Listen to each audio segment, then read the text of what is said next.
मी ना लास्ट ब्लॉगमध्ये तुमच्यासोबत शेअर केलं की मी हॉस्पिटलमध्ये कशी पोहोचली. तर माझ्या अचानक पोटात दुखायला लागलं आणि नंतर मग मी हॉस्पिटलला गेले. मग मॅडमकडे चेक केलं तर मॅडमनी सोनोग्राफी केली आणि म्हटल्यात की तुझ्या पोटात छोटे-छोटे स्टोन तयार झाले.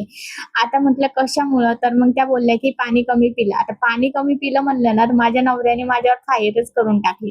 तो म्हटला की मॅडमला की मी तिला पाणीच देत नाही, माझ्या घरातच पाणी नाही वगैरे, वगैरे. एवढी टोमणी मारली ना त्याने की हैराण झाले मी. माझ्या कानातूनच रक्त यायला लागलं त्याची टोमणी ऐकून. असं जाऊ दे. तशी पण चूक माझीच होती.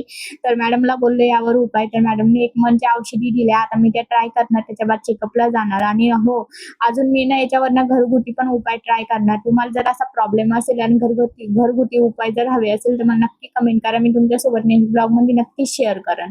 तर असं काही माझा एक्सपिरियन्स होता. तर असं जाऊ दे. कितीही झालं, काही झालं तर आपण खुशीतच राहायचं आणि मस्त अशी लाईफ जगायचं. तर चला भेटू अशाच नवीन ब्लॉगमध्ये. तोपर्यंत बाय.